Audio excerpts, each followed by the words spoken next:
Hey, what's going on YouTube? Happy Friday. This is Marcus and I am back with another video. I hope that you all had an amazing week. We made it to Friday, y'all. So y'all can relax this weekend.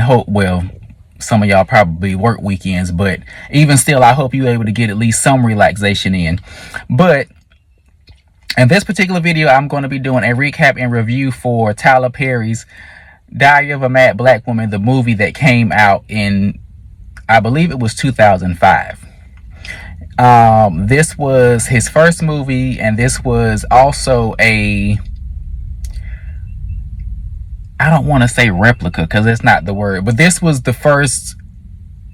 This movie was made from one of his plays. I'll say it like that. I can't. What's the word, y'all?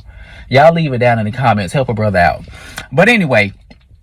So when this movie came out, let's see, 2000, we in 2020, that was 20 years ago. I'm getting old, y'all. But the movie came out 20 years ago. And I remember when it came out, my mom, my aunt, and my grandma went to see it in the movie theater. And I remember them coming back home, and like you could look in their eyes and tell that they had been crying. Because they said the movie was sad. I mean, the only part that I feel like you would have been crying about was when the whole thing of her getting thrown out the house and all of that stuff. But I mean, as far as sad. But anyway, so the movie opens up where we see Helen and Charles are walking into this establishment, and just like the play, there is a monologue going on where Helen is writing in her diary, but for the audience, it's a monologue to give us insight to her inner thoughts and what she's thinking. And we find out that Charles is being honored by some association for being attorney of the year. Is there a difference between a lawyer and an attorney, or is it like interchangeable? Because the fact that I felt the need to clarify that she said attorney of the year, that made me wonder, is there a difference in the name? Or I'm gonna have to look that up and see. But anyway, so he's being honored by this event by this association for being attorney of the year. And we also get a glimpse into their personal life just going by her monologue, because looking from what we see on the outside, they look like the perfect couple. But as she continues on through her monologue, we find out that everything is not as picture perfect as it seems. You can tell that there is definitely some arrogance in him when he makes the statement and says, I was just telling somebody the other day that if I died and came back, I'd want to come back as me. And then he goes on to say, there's no way that I could do any of this without my wonderful wife of 18 years. And then he blows a kiss at her. She blows a kiss at him. And it was interesting to me, because I've seen this movie so many times. I've watched multiple reactions of it. It's interesting to me that after they blew each other the kiss, the expression on her face, like she had the smile on her face, but then there was also a bit of like uncomfortable, like she was kind of slightly uncomfortable, like she was uncomfortable putting up this facade that they have this quote unquote perfect marriage.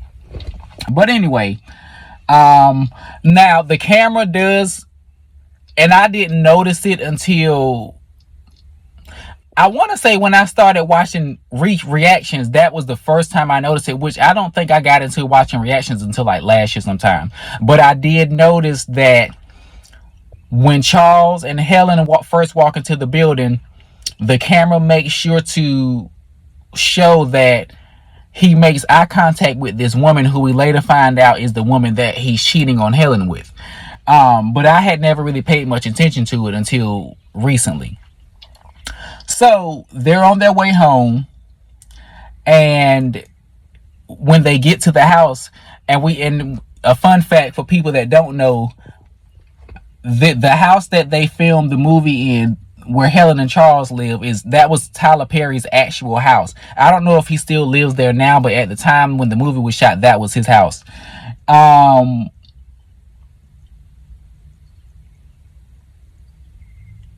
So when they pull up to the house, Helen says, "Why don't I run us a hot bath?" And he was like, "I forgot something at the office." And she says, "Who is she?" Asking, who is she? And he says, "When you get a job and help pay one of these bills, then you can ask me questions." And it's interesting that he would say that as like a way of trying to demean her, because a lot of times when you have a marriage where the man goes to work and the woman is kind of like the housewife, usually that's a mutual decision between the husband and the wife. Like, in most cases, the wife don't just up and decide, okay, when we get married, I'm going to be a housewife and you're going to go to work and take out and pay all the bills. So I found it interesting that he tried to throw that in her face, saying, well, when you get a job and pay one of these bills, then you can tell me what to do, or then you can ask me questions. But then again, I also kind of feel like Charles probably was always that way, which is why he agreed to let her kind of stay at home and he go out and work, because plenty of men love to usurp their authority over their wife or their spouse based on money. If I'm making all the money and I'm paying all the bills and making sure that you're taken care of, then I should be able to do what I want to do, and you can't question me about it. But that's not a marriage. That's a dictate. No, not a dictatorship. But it's not a marriage either. It's not a relationship.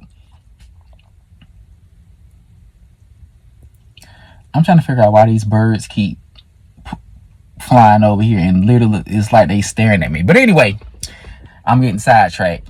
I need to stop doing recording videos outside because I always get distracted. But it's weird because even though my family knows that I do YouTube, I still feel weird like recording videos when I feel like they can hear what I'm saying.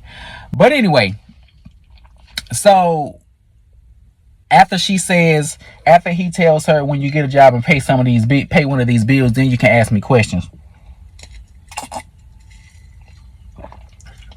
Girl, we only on the second scene and we almost at 10 minutes. But y'all, those of y'all who followed me from my other channel, y'all know how I ramble, and I had an edible earlier, so that's gonna make it worse. But anyway, so after he tells her, says that to her, then she says, well, I'm still your wife. And he was like, that's cute. And she says, I don't want to argue. Like, this is your night. We celebrate and let's just enjoy it. And she says, whatever you tell me to do, I'll do it. And so he opens up the door and was like, get the hell out of my car. I was like, ooh. So she gets out. He pulls up.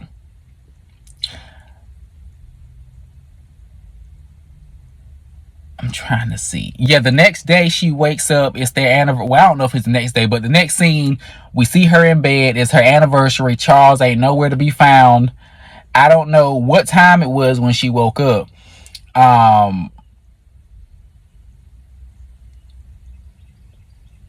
But yeah, he was gone, which, like girl, they anniversary and they've been married 18 years. Like, you ain't bought, like, it wasn't no gift laying in the bed or nothing saying like, hey, I had to leave early or whatever. It's just like, whatever. So, and throughout the movie, she's doing her monologue / diary entries. Now, I'm not going to quote every last one of them because it's too many. But anyway, so we see her showing up to Charles's office. She brought him lunch. Now I don't know if, now I'm gonna say this. Originally I thought that, because you could tell that the lady who worked at the front desk was acting weird, and I don't know if that's his assistant or like who he is, but the other guy that works for him,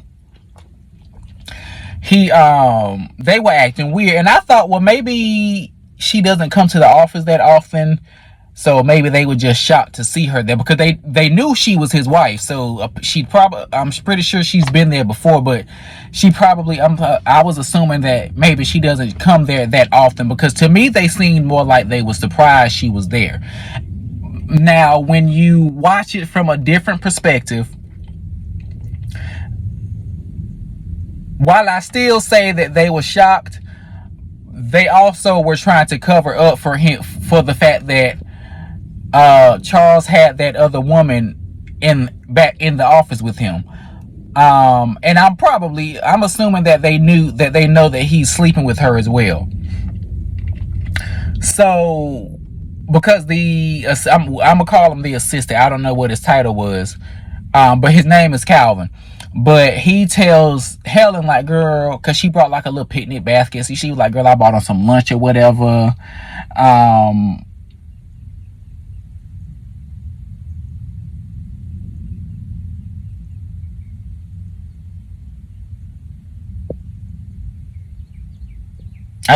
told y'all this,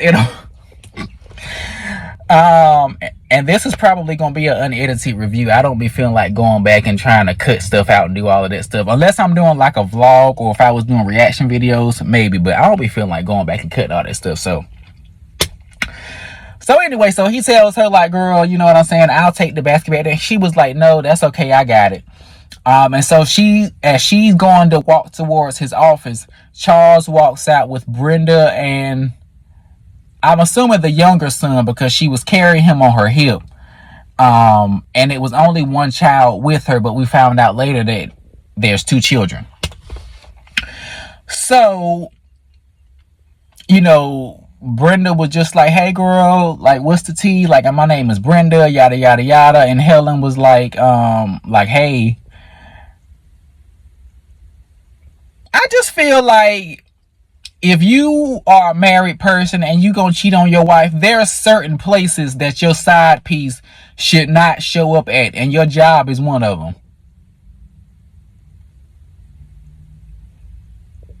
Especially considering the fact that your spouse also knows where you work at, and there's a chance they may pop up. They might just pop up just to come see you, just say, hey, whatever.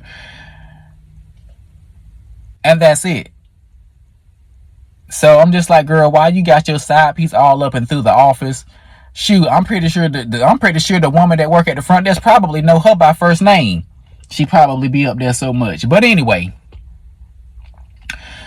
so Brenda was just like, girl, we gotta go. Her and the son left, and Brenda asked Charles, like, is that her? Like, don't be playing games. Is that her? He grabs the basket and was like, thank you, I'll see you at home. So later on in the scene, I feel like I'm forgetting something. No, I think the story mostly focuses on Helen and Charles until when she showed up to Medea's house, I think. So anyway, Helen is coming back home, and we see Orlando, who's played by Shamar Moore. He's loading up a bunch of boxes into a truck.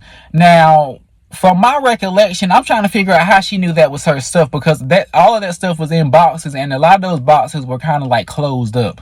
So I'm not sure how she knew that was her stuff. But anyway, she walks up to Orlando, like, girl, what you doing with my stuff? He was like, I'm working. Like, what you think I'm doing? And she was like, and he explains to her, you know, I'm filling in for my cousin because he's sick. Charles McCarter told me to fill up the truck and wait, so that's what I'm doing. So when she goes in there and talks to the housekeeper, why they have a housekeeper, I don't know, because we're going to get to that in a minute. So she goes up there and tells the housekeeper, like, girl, what's going on? Like, this man is putting all of my stuff in a moving truck. And she was like, well, Mr. McCarter asked me to pack up all your things this morning, and all these clothes was from the boutique. And so she's assuming that he bought the clothes for her, not knowing that she's about to be outed. Now, here's the thing that's confusing for me, because it seems like he didn't want Helen to know that he was packing her stuff up and having it moved out. So it was interesting to me that he had told the housekeeper to pack up the stuff while Helen was still in the house, because he didn't know she was going to show up to the job. And I don't think that, I don't know, just going off of what I see in the movie, she doesn't really seem like the type of person that probably could, because like she says, uh, well, I'll get to that when we get to that scene, but I'm pretty sure she don't have no rich girlfriends that she go and hang out with every day. So I thought it was interesting that if he, from my understanding, if he was trying to, didn't want Helen to know that he was packing her stuff up and was getting ready to put out the house, why would you have the housekeeper to pack her stuff up while she's still in the house? But anyway, so we skip to a scene where Helen is sitting on the couch waiting for Charles to come home. She done finished off a whole bottle of wine. Charles walked in the house and she jumps up off the couch and hands him, I'm assuming what was looked like a watch. And you know, she just like, girl, happy anniversary. He was like, I got something to tell you. And she was like, here go your gift. And he looking at her, she like, you're not gonna open up the gift? And she was like, girl, I honestly had thought you had forgot. But then I was up there in the closet and I saw all these clothes and I was like, you know what I'm saying? Like, girl, this is cute or whatever. She was like, this dress don't actually fit though. And it's like, well, girl,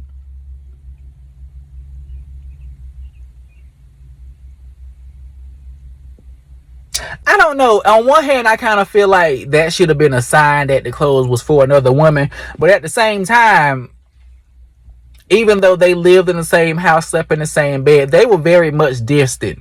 So it's possible that he didn't even know what size she wore. But at the same time, it's like, well, girl, you could have went in the closet and looked at one of the tags and seen what size dresses she wear. But anyway, but it's great. Well, no, I was gonna say it's interesting though that the dress was too big considering her and the lady the same size, but no, they not. The lady, the side chick had more hips and thighs than she did. But anyway, so as he's trying to tell her like, girl, I want a divorce, Helen keeps cutting him off because she just like, girl, I don't want to argue tonight. I just want us to celebrate and do this and do that. But it's like, well, girl,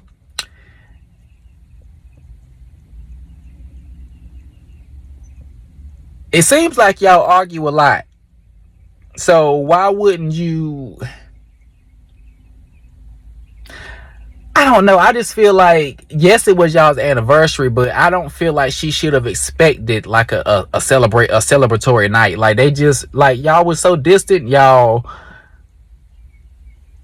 he don't feel the way about you that you feel about him. So it's like, girl, you really shouldn't have expected some extravagant anniversary celebration. But anyway, so Brenda ends up walking in and Helen was like, what is she doing here? And he was like, well, I asked her to come. So to make a long story short, Charles tells Helen he wants a divorce. He was like, girl, you know what I'm saying? Like, I haven't touched you in a year. Like, I haven't been happy in years. And it's like, but if you wasn't happy, why you didn't talk to your wife? Why you didn't sit down with your wife and have a conversation and tell her, you know what I'm saying, this is not working or I'm not happy? It seems like you really didn't give her that chance or give the marriage that chance to try to work on. But really, when you think about it, the issue was more so him than her.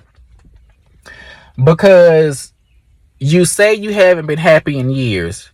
You haven't touched her in years.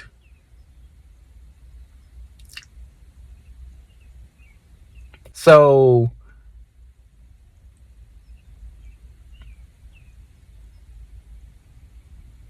I don't forget what I was going to say, y'all. And it was good too. Oh my God. But anyway, like I said, it was more so like his own personal issues versus anything having to do with her. Um, so to make a long story short, he tells her to leave. She says no. He drags her by the out of the house. So, mind you, they didn't do like any timestamps or anything. So I don't necessarily know what time from the time Helen got home.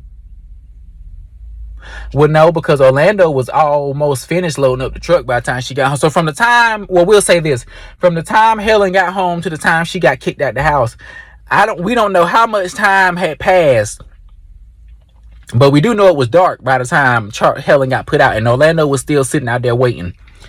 And so he ends up coming to get her, and they in the truck driving around, and he tells her, like, girl, like, it's got to be somewhere I can take you. Like, we've been driving around for hours, yada, yada, yada.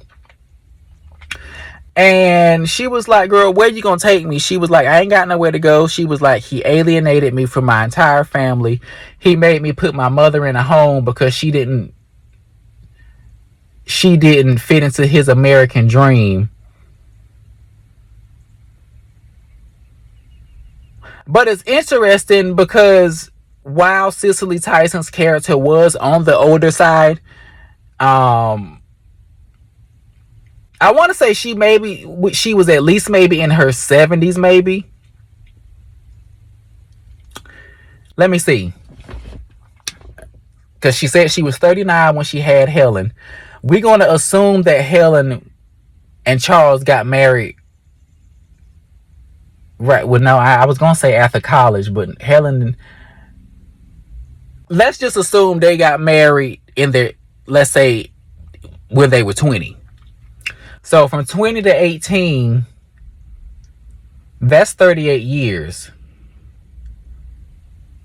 So Helen's mom, so let's see, 39 plus 30 is 69. So we're going to assume that she was between mid 70s to 80s. But even still, the character, that must be flying around that corner. But even still, like, the character, from what we could see, could still move around and could still do for herself. It didn't really seem like she needed to be in a home. So it makes me wonder if maybe the mom had her own house and Charles was paying the bills on the house. And so maybe he said, well, girl, it's cheaper to put her in this home than to keep paying bills on this house. Or why she couldn't come live with y'all? All that space in that house y'all had. Y'all didn't have no children. And from what we could see, the only person y'all had working for y'all was the maid. So it's like, girl, why? It was definitely given controlling and manipulation. It was definitely given abuse. Like she said, you moved her, alienated her from her family. It was just a whole lot of going on. So anyway, they go into this back and forth because he just like, girl, I can't keep driving you around. Like, I got another job to do in a few hours. Like, you got to go somewhere. And that's another thing, going back to Charles, you done alienated this woman from her family. You knew she wasn't talking to her, wasn't close to her family like that. And then you put her out the house knowing she didn't have nowhere to go. And you paid Orlando, but it's like, girl, what was he supposed to do with her stuff if she didn't have nowhere to go? Like, that was crazy to me. But so long story short, I'm trying not to make the video too long, so I'm trying not to necessarily quote the lines. But she ends up kicking him out the truck, and she drives to Medea's house. She goes to Medea's house. Girl, Madea comes out the car with a gun because she just like, girl, why is you knocking on my door this late? Don't nobody come through here this time of night but a crackhead or the police. And she was just like, well, I was in the neighborhood. She was like, girl, you live in a mansion on the other side of town. What you doing in the ghetto? And she asked her, like, girl, is you over here trying to buy something? Because the way her hair was looking, it definitely was giving, like... It was giving rich woman that's on drugs, because the dress she had on, you could tell it costed some money. She didn't give drug addict that lived on the streets. Like, she gave drug addict that had money and just, you know, had a problem. But anyway, Madea ends up coming and letting her in the house. The next morning, she in there sleep on the couch, and Joe is like leaning all over her, looking all in her face, you know, asking who she is. And I'm just like, well, girl, has it been that long that you didn't recognize her? Because Madea recognized who she was. Well, she had to tell her who she was. Like, it's your granddaughter Helen. But Madea looked at her and recognized who she was. So how you didn't know who she was? But anyway, so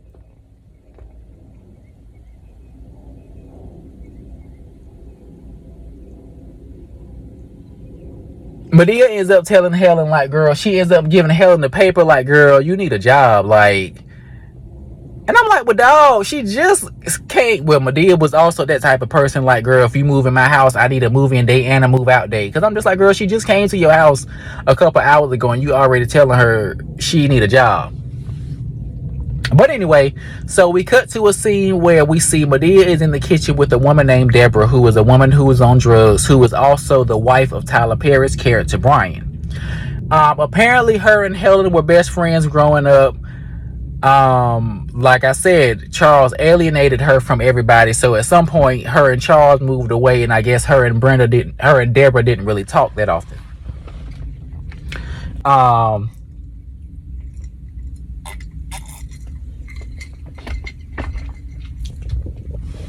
I know that you can only fit so much into a movie, but I really wish we could have gotten some backstory on Deborah to find out how she ended up on drugs. Because we later on find out that somehow singing led her to drugs, but we don't really, that's all they ever say. They never really get into like how it happened. So Helen comes downstairs after she took a shower. It's interesting to me that a lot of the clothes that she wore in the movie, or I'll say the first half of the movie, were like office or like casual attire, but she didn't have no job, but she had a lot of like office type outfits. But anyway, so her and Helen have this conversation. Like I said, they were best friends, but they became distant, and it was obvious because their interaction was very much so like you wouldn't have known they was best friends growing up just by the interaction. Helen was asking her, like, girl, like what's going on, because you could look at her and tell she didn't have a hard life or a hard last couple years. And Helen was like, don't do that, don't judge me. And I'm like, judging? All she was asking you was like, what happened? Because, you know, that's not the Deborah she remembers. So apparently Madea still looks out for her, because I know in the beginning of the scene she was like, I was worried about you. You didn't come by yesterday or something like that. So I guess she comes to Medea's house to get food. And I love the fact that like the maternal in Madea, where like, yeah, like she on drugs, and Madea is also not the type of person of being like judgmental to her or looking down her nose at her, but she's looking out for her to a certain extent. Like, cause Medea's like, girl, I'll feed you. I ain't give you no money, but I'll feed you. And so Helen was like, well, you know, what happened to her? And Madea just says life. Still kind of skirting around that issue. So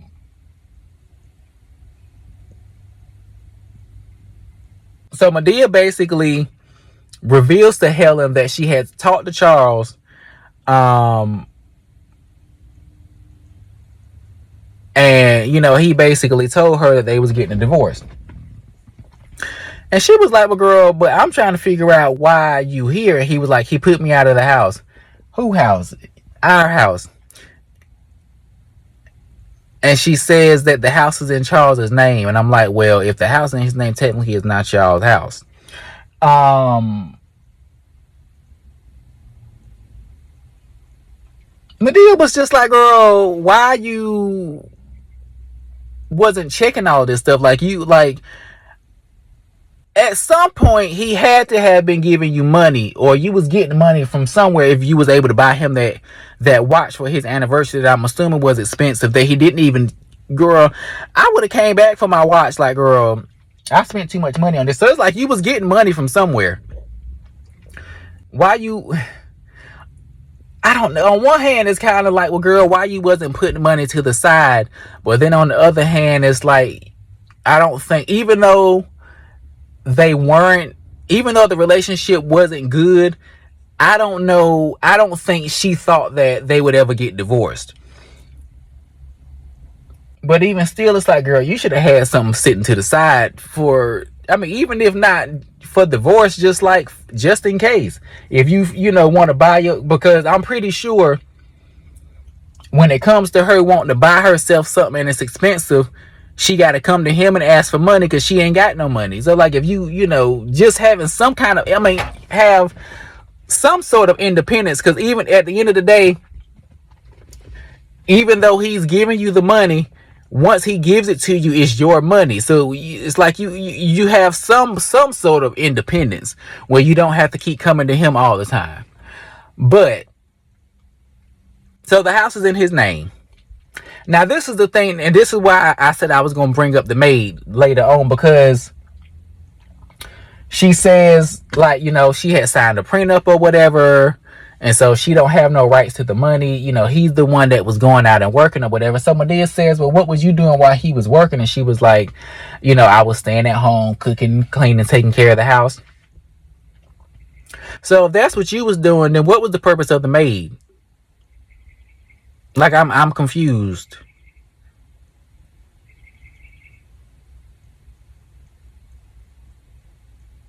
Not unless the maid had just got hired. I guess maybe when he made the decision that he wanted to divorce Helen, maybe that's when he hired the maid. I don't know, but assuming that the maid has worked with them for years, I never understood why she was doing the cooking and the cleaning if they have a maid. But anyway, she said she been doing that for 18 years. So Madea pulls out a calculator and does this calculation and comes up with this insane amount of money that she's owed. I do feel like, first of all, I don't understand when people who sign prenups when they marrying somebody who's broke, because Charles wasn't a lawyer when they got married. Like, he was still probably was still in college, or either had just graduated college when they got married. So it's like, why would you sign a prenup for somebody that's broke? Like, I don't get that. And then for him to say, I want to know that you're here for love, it's like, girl, you don't have nothing of, and I still want to be with you. Of course I love you. Like, I'm confused. But anyway, so they end up going to the house. They went upstairs in the closet and ripped up all the woman's clothes. I mean, I guess for the sake of her getting her anger out, maybe, because I don't really understand the purpose of that, because, like, Charles would have just replaced the wardrobe anyway. Not to mention the fact that y'all was breaking and entering, vandalism and robbery, because we get to the scene where Helen was downstairs in the office, and that's another thing. Like, girl, she knew it was cash in that book. That's why that's the first place she looked. Why you ain't been took that cash and stashed it somewhere? Because I almost want to bet money that he probably forgot that money was in there. Like, girl, you could have had that money stashed somewhere. But anyway, so she goes down. So she's in the office. She opens up what on the outside looks like a book, I believe it was. And she takes the money, and then she finds a picture of him and her in there. And she's sitting there staring at the picture. Now, at some point in time, Charles and Brenda came back to the house. I don't know how Helen didn't hear them come in the house. Well, I don't know where the office is, so I can't say that. But this must have been back before they had security cameras and all of that stuff, because every time my front door opens, the thing gives an alert saying front door open. But anyway, so Madea was still upstairs. Brenda comes up there and sees the closet and sees stuff all over the place. Her and Madea have this back and forth. They was about to fight until Madea heard Charles yelling at Helen.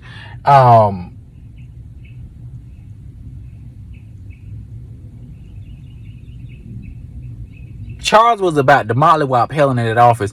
But it was also interesting to me of why, like how he thought that she had came back by herself after what had just transpired the night before. Like, so they in there having going back and forth. Madea pops up in there with the gun. You know what I'm saying? They have this whole back and forth. Madea's, I guess must have had a chainsaw in her trunk. She leaves and goes outside, comes back with a chainsaw and literally chops everything in half in the living room. They go to jail. They go to court. She's in front of Judge Ephraim, who was the judge from divorce court. And then they replaced her with Lynn Toller. They ended up putting Helen on bond and putting Madea on house arrest. So the next scene, they're at a cookout at Madea's house. I'm trying to remember, was it a reason why they were having a cookout, or was they just having a cookout?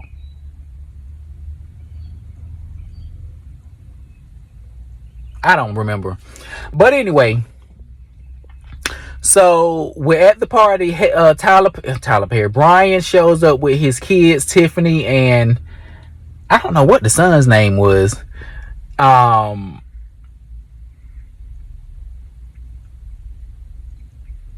Was it? I want to say his name was BJ. I don't remember. But anyway, so they show up. Brian and Helen have this conversation where she was basically, and I had an issue with this conversation.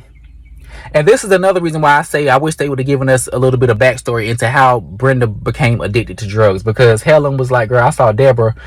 I didn't know she was so bad. And he says, yeah, she took it pretty hard when you left. To me, now I want y'all to give me y'all's comments and y'all's feedback about these things. But when he said that, to me, it almost seemed like he was blaming the fact that Helen moved away as the fact of why Brenda's on drugs. And it's like, okay, I highly doubt that you were the perfect husband. So it's like, how did you contribute to her being on drugs? Or how did you, like, what was your involvement in all this? Like, because it doesn't seem like you want to take in, it doesn't seem like he took. Now, it's also possible that he didn't have anything to do with it, but I'm just saying that still it would have helped if we had gotten the backstory. But I didn't like the way it was almost as if he was trying to blame Helen's getting married and moving away as to why Brenda was on drugs. Hold on, y'all. I gotta roll this window down. It's getting kind of humid in here. And if I get hot, I'm gonna start coughing. Hopefully it don't start raining because it is looking a little cloudy. But anyway, so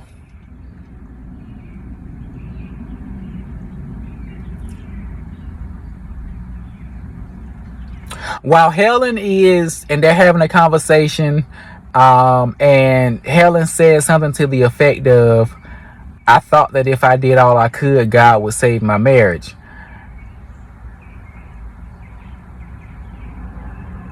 Well, first of all, marriage is a partnership.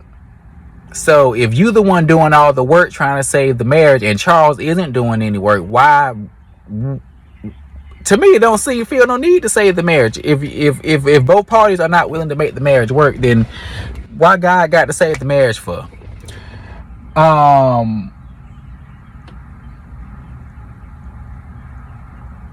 So eventually, in the midst of this conversation,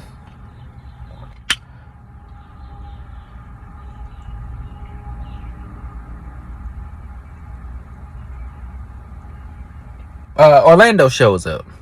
At some point, we don't find out how Brian and Orlando know each other, but at some point we find out that that Orlando had talked to Brian and told him what happened.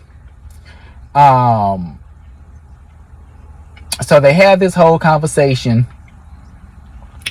They would go having this whole back and forth. Like, Orlando was like, girl, I was just trying to help you out the other night. And she was just like, girl, you was only doing that because he paid you. And he probably paid you a little extra since you had to wait. So once Brian walks away, Orlando says, you're just another bitter black woman. And I don't like when men use that. First of all, you was there and witnessed the woman getting dragged out of the house. So why wouldn't she be bitter? It's crazy. Like, girl, you act like you didn't witness what had happened the night before with her getting thrown out the house, or drug out the house rather. Like, that was crazy to me. Now, as far as her throwing him out, putting him out the truck, like, that was too much. Because, like, girl, you don't even own that truck.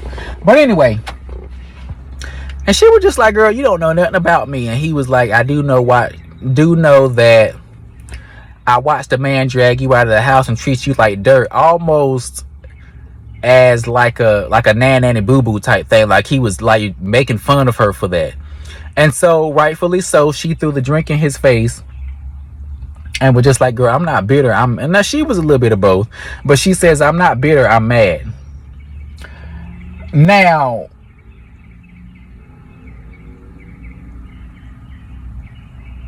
we get into this whole scene where Joe was playing cards with some of his friends. He over there getting high. A woman asked to take a puff. At first he tells her no, because he was like, girl, last time we gave you this, you went crazy.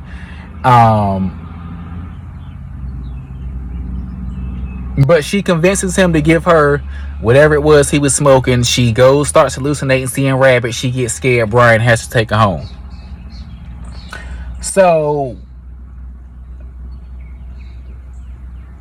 and you can tell with some of these scenes that they were shot in different takes, because if you pay close enough attention, Orlando is wiping his shirt off before, and Helen comes and gives him a towel, but his shirt was a lot more wet than it was in the other scene when she first threw the drink on him. So she hands him the towel, and she was like, he says, well, if this is your way of apologizing, I'm not accepting it. And I'm thinking to myself, well, really, she didn't really owe you an apology, because what you said was really out of pocket. So we have this dance sequence. They do the electric slide, whatever. So the next scene, we see that Charles is in bed with Brenda. He gets a call from, I don't even remember what his name was in the movie, but he gets a call from him. He goes and meets with him. Apparently, he shot somebody and he's getting pressed. He has to go to court because he's, getting charged. I find it interesting that you was trying, first of all, you pressured this man into representing you, and then was basically threatening him to get you off. Mind you, there's video footage of him killing this person, so it's like, this is you in the video, like, girl, like, anyway. So Charles is gonna represent him because he, like I said, he manipulated him and whatever. Because apparently, we also find out that Charles used to sell dope back in the day, which is how that's probably how he paid to get through law school, selling dope. But once he, became a lawyer, he, wanted to be right, and just was like, I can't fool with y'all no more. So I'm gonna just run through Helen and Orlando real quick, because it's a whole lot that I can just squeeze in one scene, because I'm already almost at an hour. So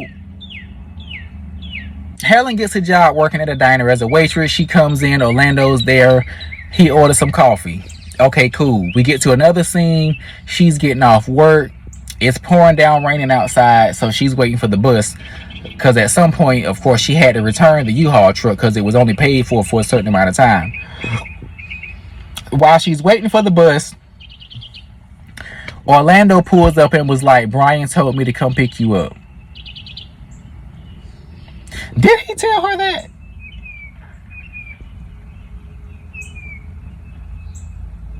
Yeah, he did. But my thing is, why Brian didn't call the place and be like, hey, I'm gonna send Orlando to come pick you up, versus you just sitting there, because she don't really know him like that. I mean, just because you and him is cool, that don't mean nothing to her. He could still be a predator or anything, just because y'all are friends. Like, so, but she ends up getting in the car. Cause he was just like, girl, like, I'm not trying to do nothing to you. I'm just trying to take you home.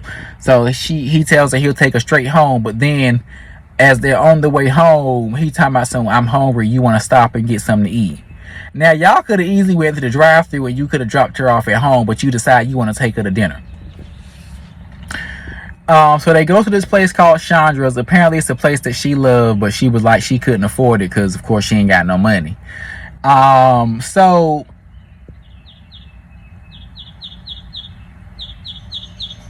they have this whole interaction where they're having conversations. He kind of tells her about his ex and why they're not together. She kind of tells him a little bit about Charles and, you know, whatever. And you can kind of see like her softening up a little bit, but not too much. Like, she doesn't want him to know that she's softening up. So she still has that outer shell, but when you pay attention to her body language and some of her facial expressions, you can see that she's like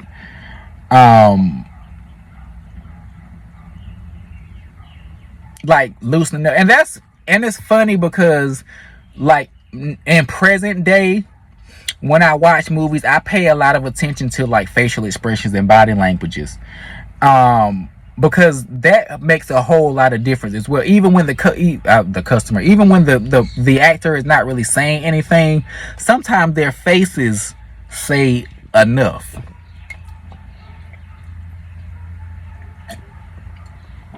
So anyway, he takes her back home, and he was like, well, girl, you know, I'd like to see you again or whatever. And so she was about to go into this whole spiel of like, you know, I just got out of a relationship, I'm not ready for all that. And he was just like, girl, it's so easy to say no. Like, why not be brave or take the hard road and say yes? But it's like, still, you know, like, this woman ain't even divorced yet. Going back to what I said earlier, you saw what this woman went through when she got put out of the house. Like, if the lady is telling you like, girl, I ain't with all of that right now, then just take it for what it is.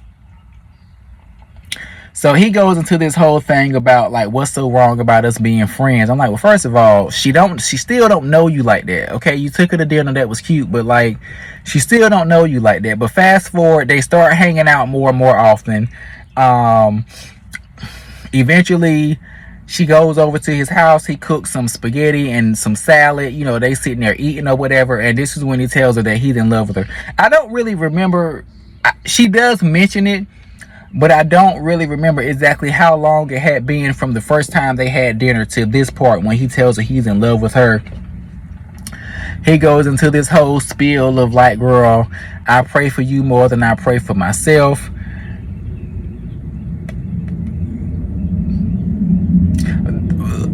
That's too much to dig into, but that's really not a romantic thing to tell somebody, I pray for you more than I pray for myself. You ought to pray for yourself first and then pray for the other person. But anyway, he was like, girl, I got it so bad for you, I go to the store and buy you know, I'll go to the store and buy your feminine products for you. My dad does that for my mom. Like, she'll send him to the store. She did that for me one time, and I was just like,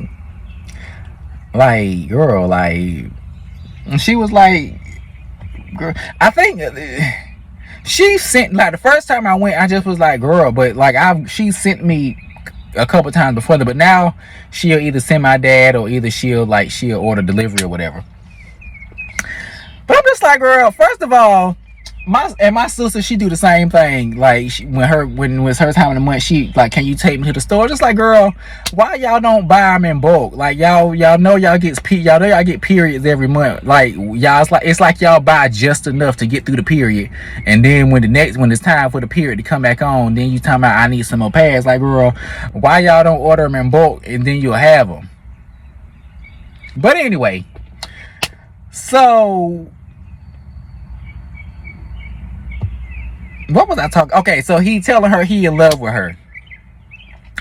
So I feel like I got my scenes out of order because there was another scene where they was like on the couch and they was kissing, and he asked her, "Do you love me?" And he was like, "Yes." She says yes, and then he was like, "Say it," or whatever. And she was like, "With the last man I said I love him." He was like, "No, no, no, like, you know, don't make me pay for the mistakes that he did." And I'm like, well, what you expect? You did, first of all, you got with this woman literally right after her and her husband split up. She ain't had time to heal. She ain't had time to grieve. She ain't had time to process. Even though he treated her like dirt, we find out she does still have feelings for him. But then it's like you in your feelings because she hesitant to tell you she love you. Like, girl, give this lady some time. Like, but anyway, so he was like, girl, don't make me pay for the mistakes that he did. And he was like, I know you love me. My heart tells me you do. I just need to hear you say it. And she ends up saying it. But I was like, to me, that wouldn't have been satisfactory to me. Like, if you telling me, I would rather you tell me you love me because you feel it versus you telling me you love me because that's what I want you to say or that's what I want to hear. Like, I don't know. But anyway, so we get to a scene. I'm forgetting something, I think. No. So we get to a scene where Charles is in the courtroom. Him, Calvin, and the dude he's representing. The dude ends up getting found guilty. The dude is mad at Charles. He like good looking out. Now, I'm still figuring out why you mad at him. Like, girl, you was on tape.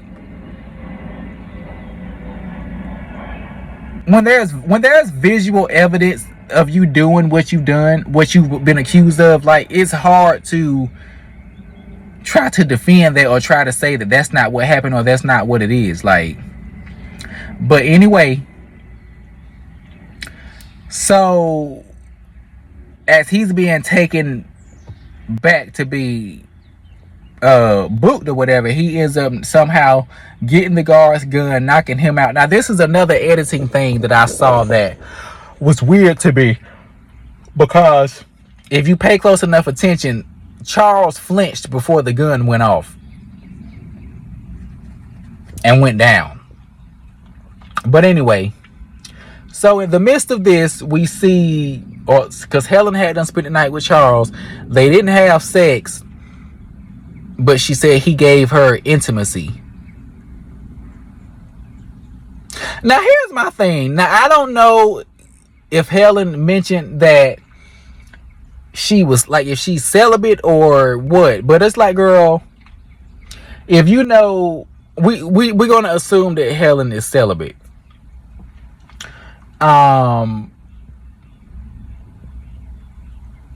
But it's like, girl, if you not planning on having sex, you get married. Like, why are you putting yourself in a position where something could possibly happen? Like, girl, you spent the night at his house, y'all don't step together. Like, anything could happen, girl.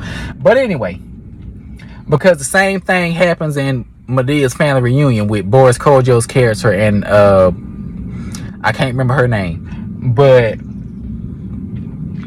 so the next morning she wake up, she go in the bathroom, and you know, she turns the water on, she fixing her hair.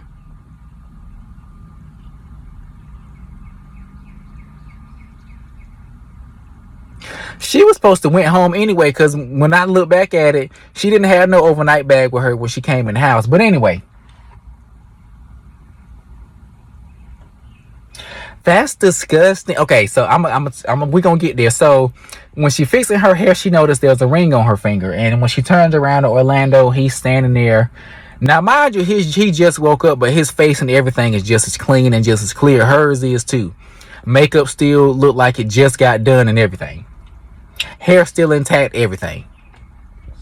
So he basically goes into this whole spiel and proposes to her.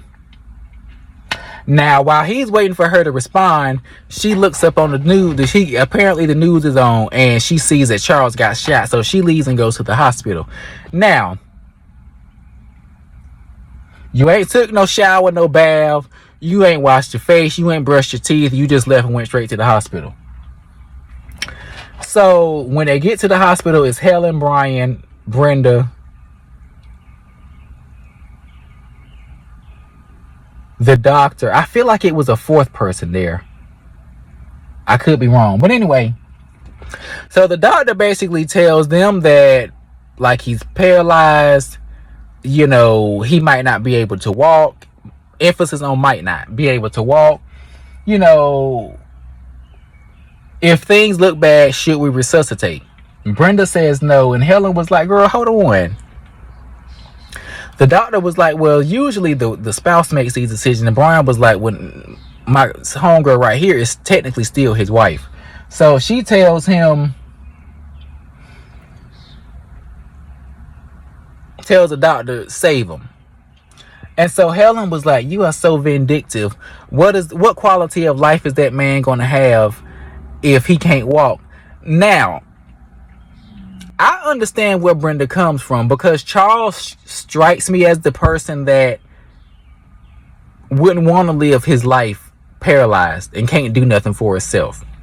So I get, and also the way that Charles did her, it's possible that Helen wants some revenge. So I understand why Brenda feels the way she feels and calling her vindictive. However, we are also aware of the fact that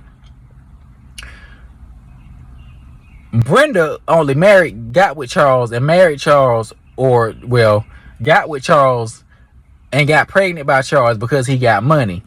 Now, we're going to assume that Brenda's name is now on the policies. And so she looking at it like, girl, if he die, that's coming to me. So like I said, I see both sides. I understand why she could be upset, but at the same time, because we know that she's after his money, it's like, girl, don't try to put this on Helen. You just want that man to die so you can get his money.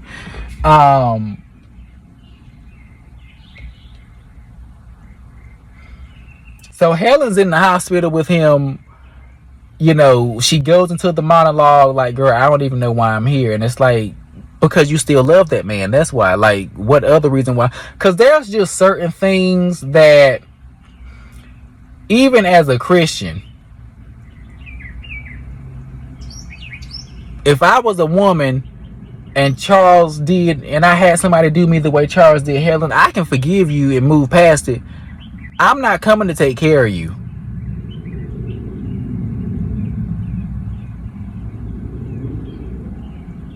But then I wonder if it also has to do with, too, because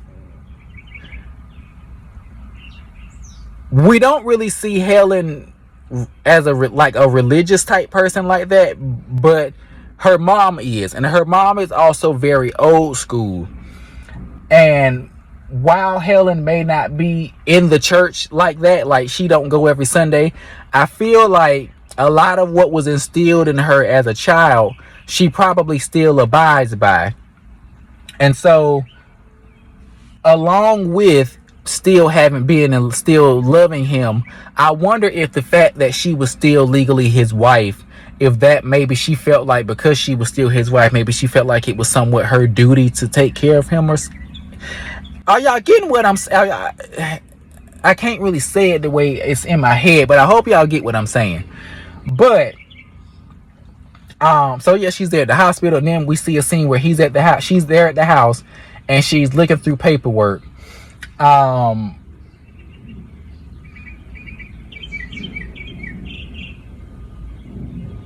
Looking for something, and he goes off on her like, girl, like, you ain't good for nothing.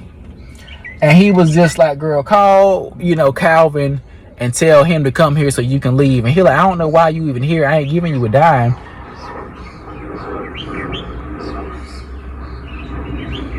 And it's like, well, girl, and see, here's the thing, and this also kind of goes into, because now obviously we know that she didn't come there just to help him, but at the same time,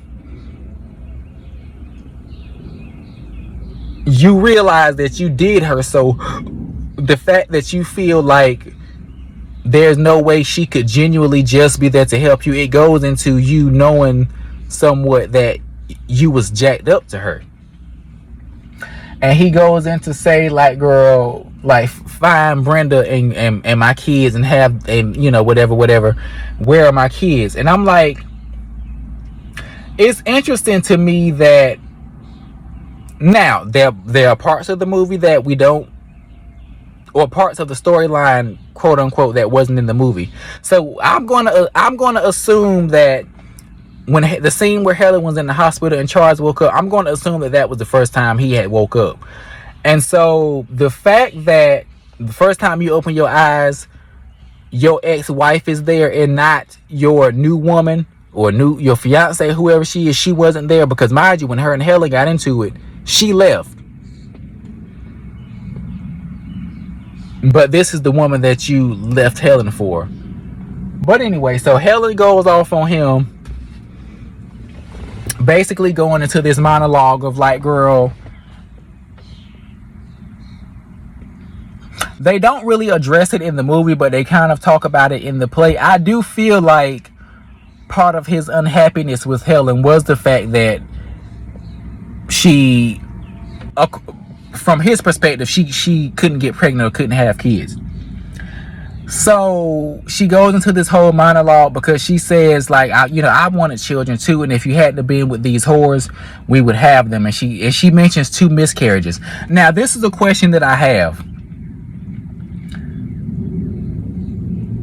Did he know about the fact that she was pregnant those 2 times, or had she not said anything to him because the marriage was so bad? Because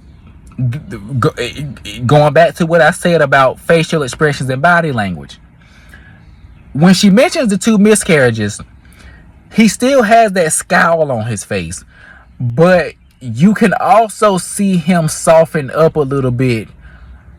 So this is what I saw. Now, like I said, y'all can comment down below and give y'all my y'all's perspective. But even though he still had the scowl on his face, there was also a little bit of like, I didn't know, or I wasn't aware. Like there was a little bit of like apologeticness in him. That ain't no word. Like, he's saying a little bit apologetic, like, oh my God, I didn't know. But anyway, and she also goes in to tell him, like, girl, this woman don't love you. Like, she told them to let you die, and this is the woman that you chose over me. So after she go into all that, she leave him there for 3 days. She came back 3 days later and was just like, girl, you stink. And I'm like, I'm pretty sure he would, because the parent, so he done peed on himself, done boo-booed on himself. So she takes him in the bathroom and throws him and rolls him in, and he flips over in the tub. And we can see that the Helen that was kind of docile and let him talk to her and treat her any kind of way, that's not the same Helen. Because remember, when she was in the kitchen with Madea, she kept saying his money, but then, or his house. Well, she said our house then too, but she was saying his money. But then in this scene, she was like, you kicked me out of our house, you tried to keep me from our money. It's like, girl, no, like I was there with you when all we had, like, when it was just me and you. Like, this lady comes along. But see, that's the thing, like, girl, you should have fought a little bit harder. Like,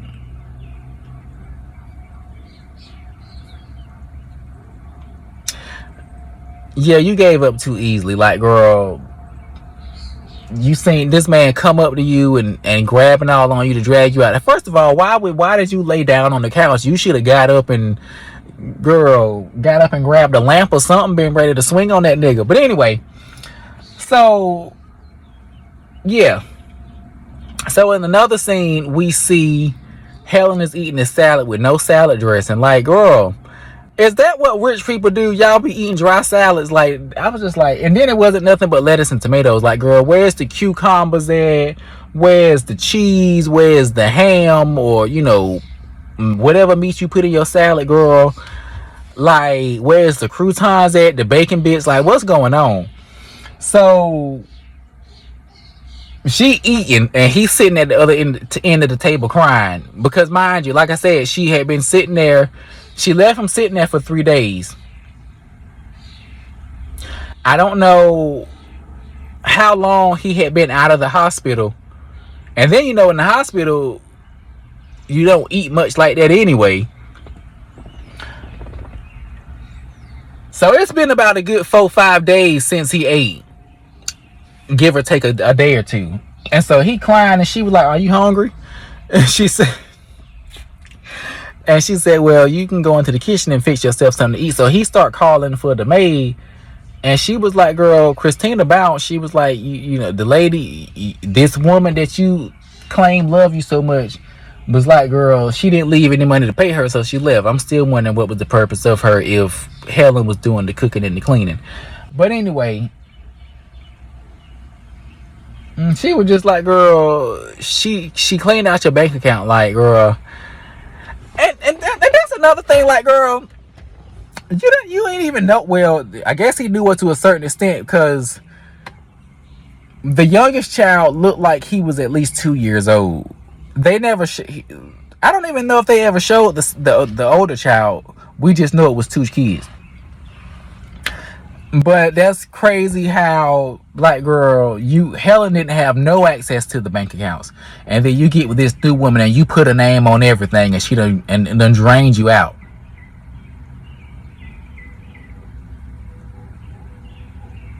Mind you, she probably went and drained that bank account out when she found out he got shot. She probably went to the bank and withdrew all the money before she showed up at the hospital.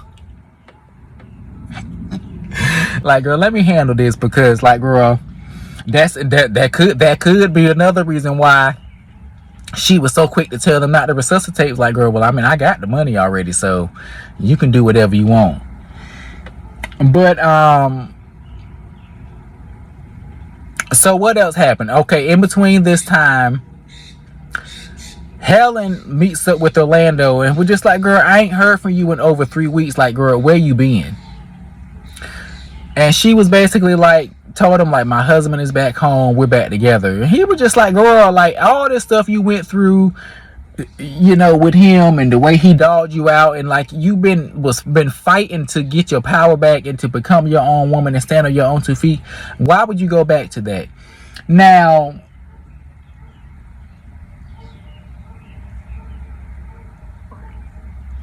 oh, I also forgot to mention that at some point he had apologized to her, and you know, that's how she got to the point of, like, girl, we back together. But I'm just like, but at the same time, when you've been a part of something so long, it's hard to just break away from that. And then there's also the fear of the unknown, you know, what's going to happen if I leave. Because in her case, if she had left, like, what was she going to do? She didn't have no access to the money. So it was kind of like, well, even though the marriage is trash and I'm miserable, I'd rather be miserable and comfortable than happy and struggling, if that makes sense. I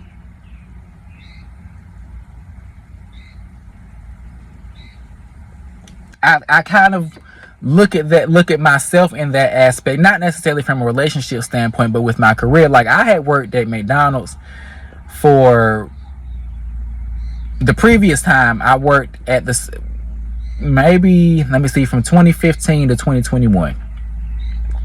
And as much as I was saying that I was tired of there and I wanted to leave and I wanted to do this and do that, I stayed because of that comfort. You know, I knew that store like the back of my hand. I could have been a general manager if I wanted to. I knew also, like I said, you know, having to start over.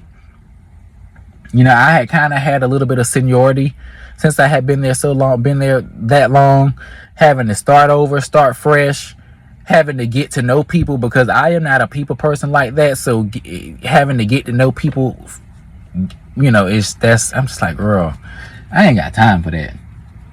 But so sometimes, you know, her going back to that, because I don't necessarily know if, even though she said they were back together, I don't know if I necessarily would say that they were in a relationship or even that she was in love with him. I think she was just like that comfort.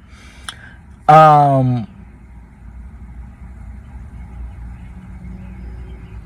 I wouldn't even necessarily say it was the comfort, because homegirl took all his money, so, and he paralyzed right now, so he can't represent nobody. So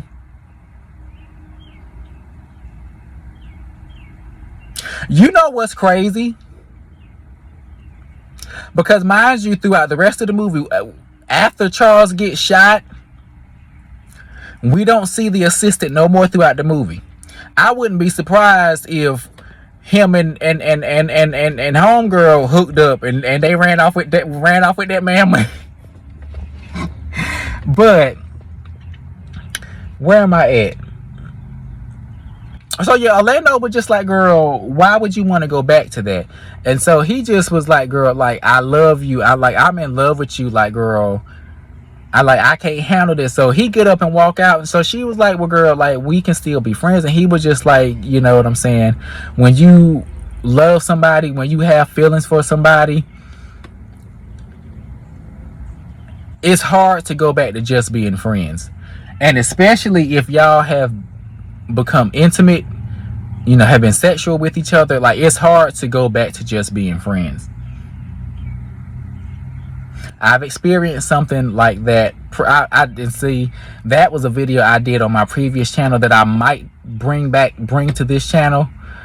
But yeah, I had experienced something like that where, you know, I was talking to somebody, we had kind of got physical or whatever, and then I found out that he was pursuing a relationship with somebody else. Now, because we are in the same beta organization and also the same chapter region of the organization, at some point we're going to have to interact with each other. But from my perspective, and also the boyfriend is also in the same chapter region as he and I, and I don't know if the boyfriend is aware of the fact that he and I were sexual. And so for me, I did have feelings for him at one point, and I thought that he had feelings for me as well, but obviously he didn't. And so for me, it's kind of hard to, I don't know if we could ever go back to that place of being just friends. Honestly, I don't even know if I have a desire of going back to the place of being just friends.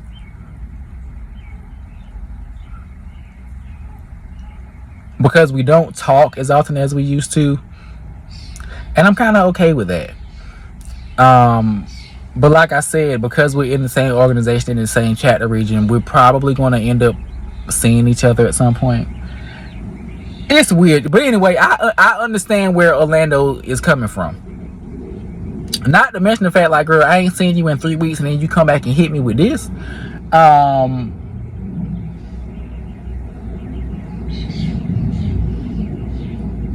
So we get to a scene where it's after church.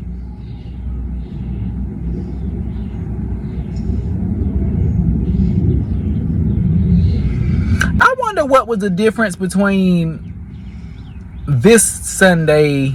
I guess Sunday dinner is not a everyday thing with Madea, because this after Sunday visit to Madea's house, Madea ain't cooked, but at the end she cooked a big feast. But anyway, so they're at Madea's house, and Madea asks Helen, like, girl, have you talked to Orlando? Like, girl, he been calling and coming by here like he crazy. Helen was like, well, I ain't really got time for Orlando.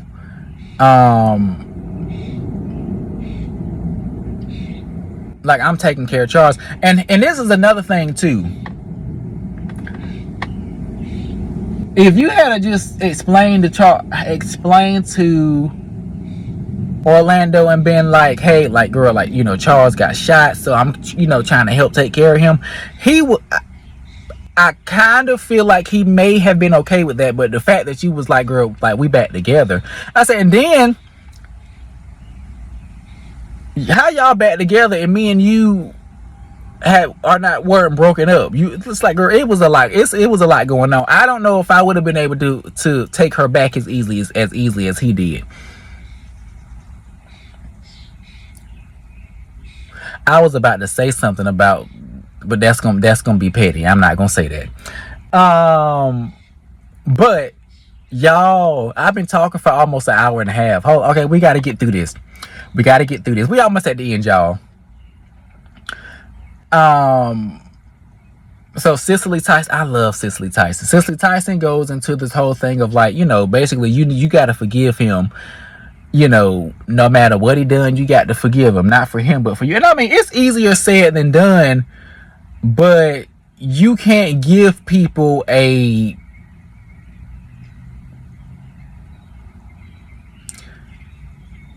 because the way she said it was almost like you not over that yet, like you still holding on to that, and it's like you don't get to give somebody a time frame. I had to check what time was it. I got to pick my sister up from work in a little bit, but you don't get to give nobody a time frame to tell them when they have to forgive somebody.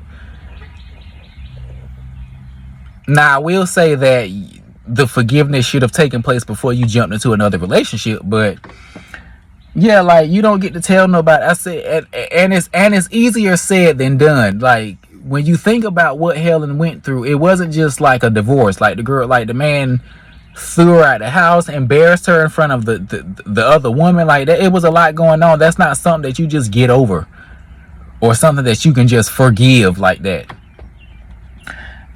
So we also see a scene where Tyler Perry, Brian and Tiffany are driving somewhere, and they ride past the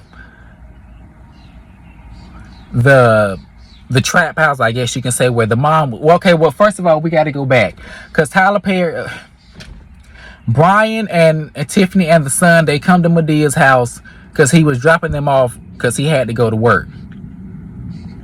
And Tiffany was mad because at some point she had expressed to her dad she wants to sing in the choir, and he was like, no. Now,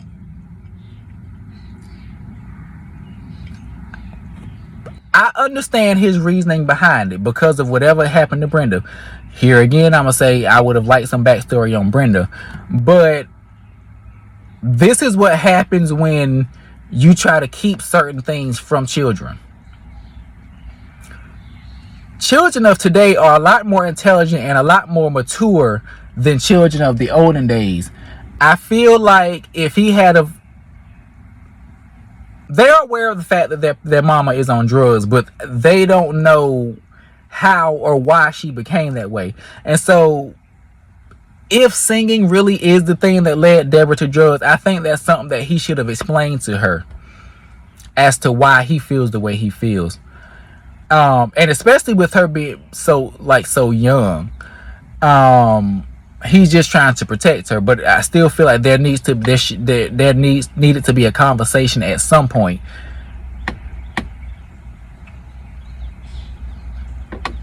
Well, I mean, I guess it could go either way. If he could have explained that to her, she would have been like, okay, I understand. But then at the same time, she's not her mom. And you also have to let children experience things and let them go through things on their own. Now I ain't talking about drugs and nothing like that, but I'm just saying, like,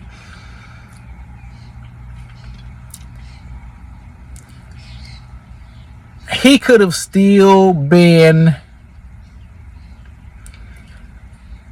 she could have still been allowed to sing in the choir, and he just been watchful over her, if that makes sense what I'm saying.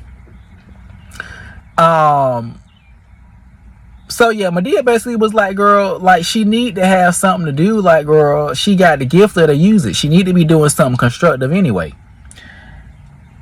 I think that was just Madea's way of telling him, like, girl, she need to have something to do, so you ain't got to keep bringing them over here all the time. But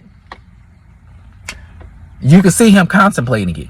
So going back to the scene that I was talking about before, they pull up, they're riding past the trap house. Tiffany was like, Daddy, stop the car, that's Mom. So he pulls over, and she goes over and tells Brenda, like, girl, tells Deborah that Daddy let me sing in the church choir. Like, service starts at 10 o'clock on Sunday. I think that was the time, if you want to come. Because she was like, girl, I ain't got no clothes. Like, she don't care what you look like. But that's a thing. That's a thing that a lot of people say, because even though church is supposed to be a place as come as you are,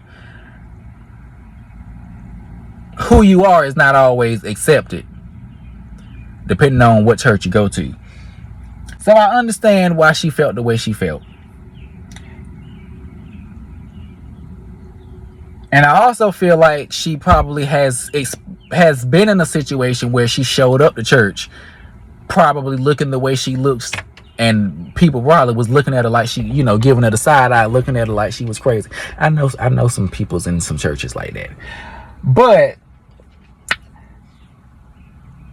she was just like, well, girl, listen, I did my part. I invited you. If you want to come, the service starts at 10.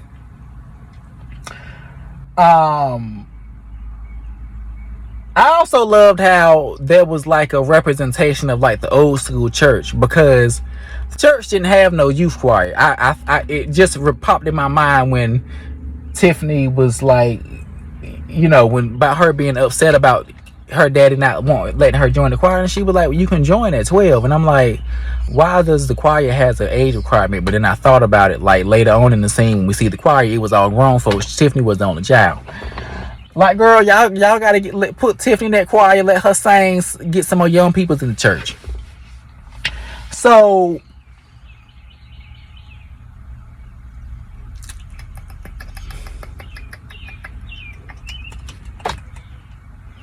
I guess we at the end of the movie now. I think I touched on everything. So we at the church. The guy Terrell Phillips, I believe is his name, is playing the pastor. Girl, he in there preaching. Charles is feeling the spirit, because also I forgot to mention that during this time, he's had some time to do some. Girl, he's had some time to do some reflection and whatever, and he has acknowledged and admitted to the fact that, like, girl, I was not a good husband to Helen. He said all of that when he apologized to her. So so he in the church, feeling the word or whatever. The choir comes up and sing. Girl, Tiffany is up there, giving what she's giving. Girl, Tamala, man, of course y'all know Tamala's gonna always come with the vocals. Terrell has a beautiful voice as well. Those lips, ooh. But anyway, so they singing or whatever, and then we hear this voice coming from the back of the church, and it's Deborah singing. Now this is another editing thing. Now the person that was singing was Cheryl Pepsi Riley. Now my thing is this. I know the Lord can work some miracles, but you're not gonna tell me that a woman that's been on drugs and running the street for years is still able to have pipes and to blow like that. What they should have did was let Cheryl Pepsi Riley have a part in the choir, and you could have still had Deborah walking up in the church while the choir was singing and giving her life to the Lord that way.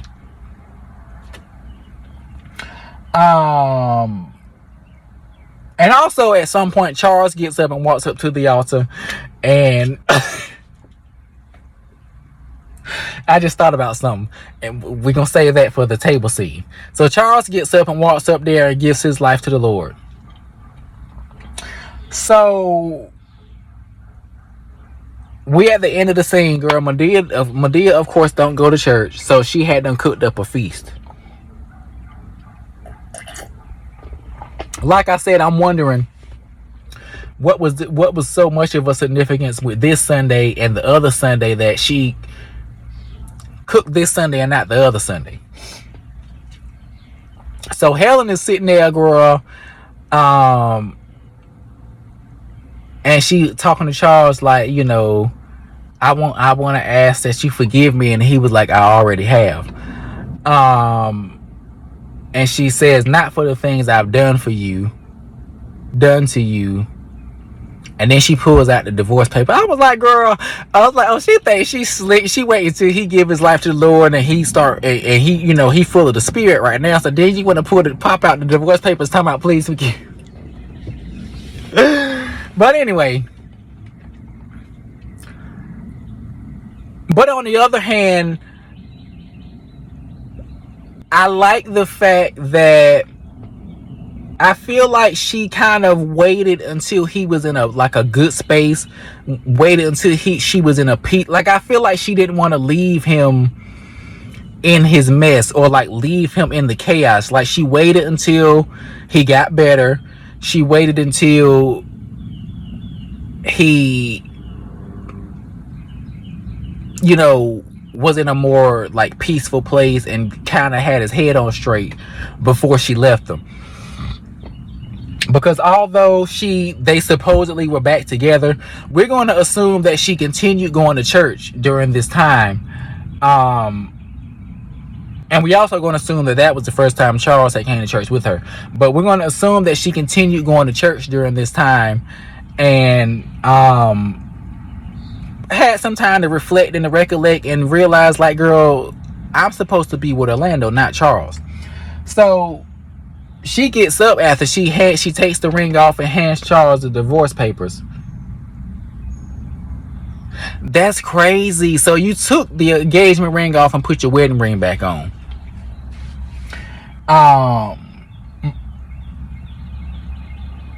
So she leaves and goes to Orlando's job. She runs in the building, running all through the construction site with a dress and heels on. Like, girl, like, why you didn't just wait until he got off and went and showed up at the set? Like, girl, because I'm assuming he works the same hours and the same schedules every week. So you could have literally just waited and went to his house and been waiting for him when he got home, versus you showing up to his job, possibly causing a lawsuit. So she go up in there, she finds him, and she just was like, I gave it all up, I only want you. And he was like, how do you know that? And so she basically recites to him the same thing he recited to her when he told her he was in love with her. And so, he starts blushing and starts. I'm like, girl, first of all, you're not going to come up in here and try to run the same game on me that I ran on you. Number one. And I'm just not just going to bend like that. Like, girl, you're going to have to come with a little harder than that. Like, I gave my heart to you, poured my heart out to you, and then you just stomped on my heart like that. And you think I'm supposed to just take you back because you repeat some lines that I gave to you? But anyway, he asked her to marry him again, and she says yes. He picks her up. They have this happy ending. He's like, oh my God, girl, she want to marry me. They walk out the building and they kissing. Mind you, he's still on the clock. Like, his shift ain't over yet, but y'all just let her walk out the building like that. Okay. But that was the end of the movie. Girl, I can't believe I've been on here talking, and I told y'all I'm not editing that now. I can't believe I've been up here for an hour and a half talking about Diary of Matt. But see, like I told y'all, I've seen this movie so many times, and when I watch reactions, I get different perspectives and different things come to my attention.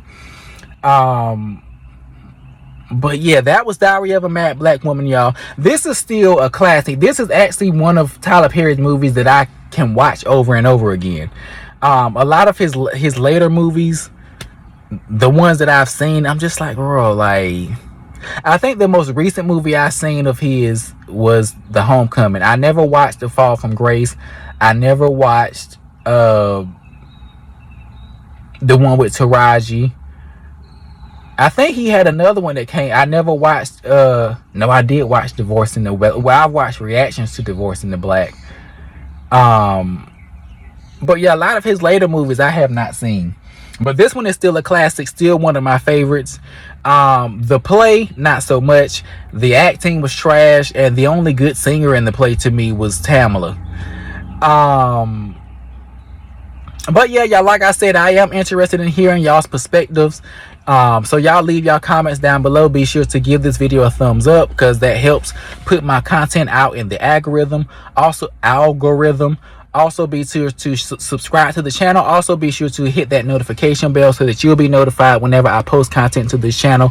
And also be sure to share this video on whatever platforms you like to share content. I thank you all for tuning in once again, and I will talk to y'all later.